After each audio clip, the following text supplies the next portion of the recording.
বেকারির ওপরে এরকম জাল লাগিয়ে তার উপরে কিন্তু এই ধরনের একটা স্পঞ্জের জিনিস ব্যবহার করে কিন্তু এই ড্রাগনগুলো করা হয়েছে আর কি। পুরো যে স্ট্রাকচারটা রয়েছে আর কি, এটাও কিন্তু প্যান্ডেলটাকে যথেষ্ট আই সুদিং করবে বলে মনে হয়। একদম এরকম ভাইব দেখানো হচ্ছে যেন মাটির নিচ থেকে ফুড়ে আবার বেরিয়ে এসছে। কিন্তু বেশ কিছু ড্রাগন সেরম ভাবে অলরেডি বসিয়ে দেওয়া হয়েছে সিমিলার ওয়েতে। হ্যালো বন্ধুরা, সবাই কেমন আছো? এতদিন তোমাদের মাঝে ভাগ করে নিচ্ছিলাম কলকাতার বেশ কিছু জনপ্রিয় পুজো, কিন্তু দুর্গাপুজো তো শুধু কলকাতাতে সীমাবদ্ধ নয়। জেলার বিভিন্ন প্রান্তে কিন্তু দুর্গাপুজো এখন কলকাতাকে রীতিমতো টক্কর দেয়।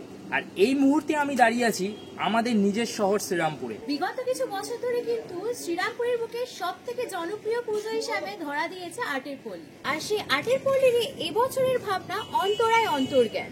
এই মুহূর্তে দাঁড়িয়ে আছি শ্রীরামপুর আটের পল্লী ক্লাবের একদম সামনে। ওদের এই বছরের ভাবনা অন্তরায় অন্তর্জ্ঞান, সৃজনে শান্তনু মদক, প্রতিমায় দীপঙ্কর পাল। কুমারটুলির প্রখ্যাত শিল্পী দীপঙ্কর পালের হাত ধরে প্রতিমা তো আমরা দেখবই, কিন্তু তার সাথে দেখবো হচ্ছে এই অনবদ্য একটা মণ্ডপ সজ্জা। আমি সিরিয়াসলি বলছি, উপরের যে জায়েন্ট একটা ফেস ক্রিয়েট করা হয়েছে না, এইটা জাস্ট যে কোনো ছোট থেকে বড় সবাইকে অ্যাট্রাক্ট করতে বাধ্য। এতটাই সুন্দর লাগছে, মানে এই ফেসটার মধ্যে যখন লাইটসের কাজ হবে তখন সেটা দেখতে কতটা ইউনিক লাগবে সেটা আমি এখন থেকেই আন্দাজ করতে পারছি। তোমাদের বাইরেটার সাথে সাথে ভেতরটা দেখাই। হ্যাঁ, মানে এখন এখানে তিরপল দেওয়া রয়েছে অবভিয়াসলি, কারণ যেহেতু মণ্ডপের কাজকর্ম চলছে। হ্যাঁ, মানে এইসব অংশে কিন্তু অনেক স্ট্রাকচার এখনো বসা বাকি আছে, বিভিন্ন জিনিসপত্র যেগুলো বাকি আছে সেগুলোই এইখানে চারিদিকে এরকম ছড়িয়ে ছিটিয়ে রাখা রয়েছে আমি দেখতে পাচ্ছি। এইগুলো সমস্ত কিছুই ইনস্টল হবে আর কিছুদিনের মধ্যেই আর কি। আর এখানে আমি দেখতে পাচ্ছি বেশ কিছু ঘোড়া এনে রাখা রয়েছে, ঠিক আছে। এইখানে দুটো রয়েছে, আবার এই দিকেও এরকম দুটো ঘোড়া রয়েছে, ঠিক আছে। এগুলো প্রপার মেটাল বডির ওপরে করা হয়েছে, এই যে দেখতে পাচ্ছ প্রপার মেটাল বডির ওপরে কিন্তু এই ঘোড়াগুলোকে করা হয়েছে আর কি। এই দুপাশেগুলো রাখা রয়েছে, এগুলো এখনো সেট করা বাকি আছে। তো তোমাদের যদি দেখাই, এই যে কথাটা রয়েছে অন্তরায় অন্তর্জ্ঞান, তার সাথে দেখো একটা ড্রাগন রয়েছে। কিন্তু আমরা কিন্তু সাধারণত বৌদ্ধ ধর্মে এই ধরনের একটা ড্রাগনের কিন্তু মানে ব্যবহার আমরা দেখতে পাই, এবং পুরো মণ্ডপ জুড়ে কিন্তু আমি সেটাই দেখতে পাচ্ছি। এই যে বিভিন্ন এরকম ধরনের ড্রাগনস কিন্তু রয়েছে আর কি, ঠিক আছে। এবং সেই ড্রাগনগুলোর সাথে সাথে যেটা রয়েছে সেটা হচ্ছে গৌতম বুদ্ধের বেশ কিছু এরকম অবয়ব মূর্তি রয়েছে। আমি মূর্তিটাকে যদি একটু খুব ক্লোজ করে তোমাদের দেখাই, যেটা মণ্ডপের এই অংশে ব্যবহার করা হয়েছে, তাহলে এইখানে কিন্তু আশপাশের বিভিন্ন যে আরও ছোটোখাটো মূর্তিগুলো রয়েছে সেগুলোর সাথে কিন্তু তোমরা হিন্দু ধর্মের অনেক দেবদেবতার মিল পাবে। এই বিষয়টাতে যদি আমি একটুখানি তোমাদের বলি, তাহলে কিন্তু বৌদ্ধ ধর্মের সাথে হিন্দু ধর্মের কিন্তু একটা অদ্ভুত যোগ রয়েছে আর কি। বৌদ্ধ ধর্মের অনেক কিছুই তোমরা দেখবে হিন্দু ধর্ম থেকে ইন্সপায়ার্ড হয়ে করা হয়েছে আর কি।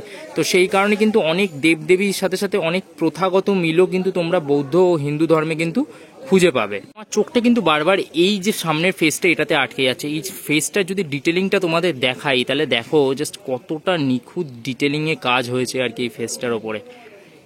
অপূর্ব লাগছে। হ্যাঁ, মানে বেকারি সম্ভবত ব্যবহার করে তার সামনে হচ্ছে এই ধরনের একটা তোমার স্পঞ্জ টাইপের জিনিস দিয়ে কিন্তু পুরো এই ফেস কাটিংটা ক্রিয়েট করা হয়েছে। আমি যদি সামনে যাই তাহলে তোমাদেরকে বোঝাতে পারবো। এই যে এই অংশটাতেও তোমরা দেখো, এই যে বেকারির ওপরে কিন্তু লোহার এই যে একটা মানে জালি লাগিয়ে তার উপরে কিন্তু এই ধরনের যে স্পঞ্জ টাইপের একটা কাগজ, এই যে আমি তোমাদের ধরেও দেখাচ্ছি, এই স্পঞ্জ টাইপের কাগজগুলোকে কিন্তু এরকম ডিজাইন করে করে লাগানো হয়েছে।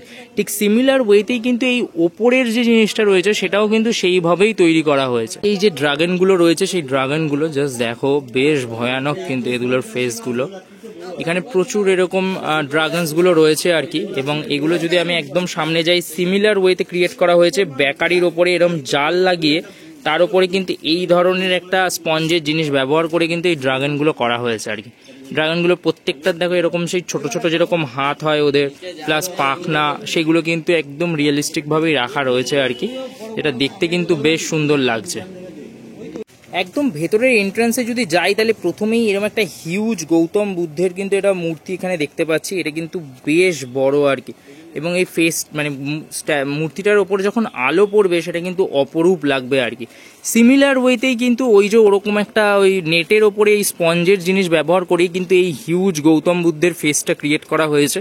এবং এটাও কিন্তু পুরো যে স্ট্রাকচারটা রয়েছে আর কি, এটাও কিন্তু প্যান্ডেলটাকে যথেষ্ট আই সুদিং করবে বলে মনে হয়। এখানে যে ড্রাগনগুলো রয়েছে সেই ড্রাগনগুলোর কিন্তু একটা বিশেষত্ব রয়েছে। এই ড্রাগনগুলো বিষয়টা হচ্ছে, এই পুরো মণ্ডপের ওপর অংশ জুড়ে যদি তোমরা দেখো, তাহলে ড্রাগনগুলোর যে টেলটা বা লেজটা রয়েছে সেটা বিভিন্ন অংশ দিয়ে ঢুকেছে, বেরিয়ে গেছে, এরমভাবে কিন্তু পুরো সিলিং জুড়ে আছে, ঠিক আছে। তো ওইভাবে কিন্তু ওরা পুরো মণ্ডপ জুড়ে ছড়িয়ে ছিটিয়ে রয়েছে, এবং একদম এরকম ভাইব দেখানো হচ্ছে যেন মাটির নিচ থেকে ফুড়ে আবার বেরিয়ে এসছে। তো এইভাবে কিন্তু একটা পুরো ড্রাগন বেসড একটা এরিয়ার মধ্যে তুমি মণ্ডপে প্রবেশ করবে আর কি, সেইভাবেই কিন্তু এইগুলো রয়েছে আর কি, ড্রাগনের লেজগুলো। শিল্পীরা এখন কাজ করছে যদিও, বাট আমি যদি তোমাদের পুরো মণ্ডপটা এখান থেকে একটা দেখানোর চেষ্টা করি, তাহলে পুরো মণ্ডপের ওপরের অংশটাতে কিন্তু এই ধরনের একটা ওই ঝালর টাইপের কাগজের মতো জিনিস ব্যবহার করা রয়েছে, এবং তার মধ্যে দিয়ে কিন্তু ড্রাগনের টেলগুলো ছড়িয়ে ছিটিয়ে রয়েছে। তো আমি এটা বলতে পারি যে ছোট বাচ্চা যারা রয়েছে তাদের কিন্তু এই মণ্ডপটা দারুণ লাগবে, কারণ ওরা এসে কিন্তু একটা ড্রাগনের ওয়ার্ল্ডে প্রবেশ করবে আর কি যথারীতি। এই ড্রাগনগুলো যেরমভাবে মণ্ডপের চারিদিকে ছড়িয়ে ছিটিয়ে রয়েছে আর কি, তো ওদের কাছে কিন্তু বিষয়টা বেশ সুন্দর হবে। 4টে ড্রাগন এরম পরপর রয়েছে, কি ভয়ঙ্কর লাগছে তাই না? তো এই পুরো বিষয়টা, এই পুরো আমেজটা কিন্তু এই পুরো মণ্ডপটা জুড়ে রয়েছে। আমি যদি গৌতম বুদ্ধের স্ট্যাচুটার ব্যাকগ্রাউন্ডেও চলে আসি, সেখানেও কিন্তু এই ধরনের একটা কারুকার্য করা হয়েছে, যেটা কিন্তু দেখতে বেশ অন্যরকম লাগছে আর কি। বিভিন্ন যে ড্রাগনের স্ট্যাচুগুলো রয়েছে ওগুলো কিন্তু এইভাবে নিয়ে আসা হচ্ছে সেট করার জন্য মণ্ডপের বিভিন্ন অংশে। এই দিকগুলোতেও কিন্তু বেশ কিছু ড্রাগন সেরমভাবে অলরেডি বসিয়ে দেওয়া হয়েছে সিমিলার ওয়েতে। তো পুরো মণ্ডপটা জুড়েই কিন্তু এই ভাইবটাই বিরাজ করছে আর কি। আর তার সাথে এই জায়গাটা যেখানটা ফাঁকা রাখা রয়েছে, এখানে অবশ্যই কুমারটুলির প্রখ্যাত শিল্পী দীপঙ্কর পালের প্রতিমা থাকবে এখানে। বেসিক্যালি তোমাদের যদি বলি, আমি সচরাচর আমরা কলকাতার বিভিন্ন থিম তোমাদের দেখিয়ে থাকি এবং সেখানে একটা ইউনিকনেস কাজ করে। শ্রীরামপুর একটা জেলার শহর, এবং জেলার পুজোগুলোর ক্ষেত্রে অনেক সময় অনেক কিছু করে ওঠা একটা সমস্যা দেখা দেয় হচ্ছে আর্থিক কারণে। ঠিক আছে, হয়তো সেরম লেভেলের স্পন্সর বা অ্যাডভার্টাইজমেন্ট এগুলোর ইস্যু থাকে, কিন্তু এই শহরের যে পুজোগুলো থাকে সেগুলোর মধ্যে কিন্তু আবেগ থাকে। তারা গোটা বছর সেই আবেগটাকে কাজে লাগিয়ে কিন্তু এরম ধরনের একটা বড় পুজো ফুটিয়ে তুলতে পারে বছর শেষে, মানে একটা বছরের প্রচেষ্টার পর আর কি। তো সেই হিসাবে যদি বলি, তাহলে আমি বলবো যে শ্রীরামপুর শহরের বুকে এরম একটা থিম আমি অন্তত এর আগে কখনো দেখিনি। শ্রীরামপুর শহরের বুকে হয়েছে কিনা সেটাও বলতে পারবো না। খুব কমই আমাদের শহরে কিন্তু কুমোরটুলি থেকে প্রতিমা আসে, এবং কুমোরটুলির যারা প্রখ্যাত শিল্পী আছে তাদের প্রতিমা আমরা সচক্ষে নিজের শহরে দেখতে পাই। কলকাতায় গিয়ে অনেকের পক্ষে প্রতিমা দেখা হয়তো হয়ে ওঠে না আর কি, তো তারা নিজের শহরে বসেই সেইগুলো চাক্ষুষ করতে পারে কিন্তু এই ক্লাবগুলোর এত সুন্দর প্রচেষ্টায়।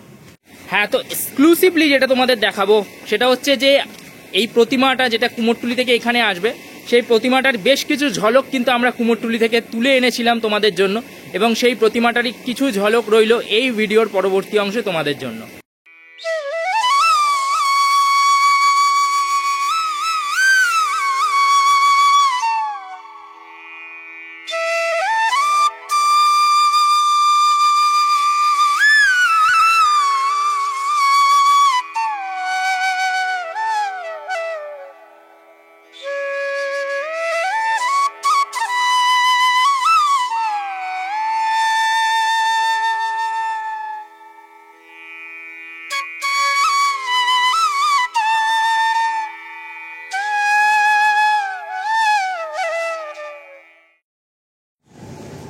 নিজের শহরে যখন এত বড় পুজো হয় আর সেটাই যখন সবার মাঝখানে তুলে ধরতে পারি, ওটার মজা কিন্তু আলাদাই লাগে। মানে সেই আবেগটা ফুটে বেরোয় অবশ্যই। একদম একদম। আর খুব চাইবো যে তোমরা যারা আমাদের এই ভিডিও দেখছো তারা অবশ্যই এই পুজোটা ভিজিট করো। শ্রীরামপুরের যারা আমাদের দেখো তারা তো আশা করি দেখবেই, আর যারা বাইরে থেকে আছো তারাও যদি আসো তাহলে বেশ ভালো লাগবে। প্রচুর প্রচুর শেয়ার চাই, শুধুমাত্র শ্রীরামপুরবাসী নয়, সকলের কাছ থেকে। হ্যাঁ, প্রচুর শেয়ার করো। এরকম ধরনের পুজোগুলো যখন খুব সুন্দরভাবে আরো বড় হয়ে ওঠে তখন কিন্তু আরো বেশি ভালো লাগে। চলো টাটা। এরকম আরো অনেক পুজোর আপডেট গোটা মাস ধরে এখন চলবে। আর আপডেট কি, এবার তো ফার্স্ট লুক আসবে বলেই দিয়েছি। কলকাতার বড় বড় পুজোর সব ফার্স্ট লুক আমাদের চ্যানেলে চোখ রাখো। টাটা, অ্যান্ড সবাই জমিয়ে শপিং করো। দুর্গা দুর্গা।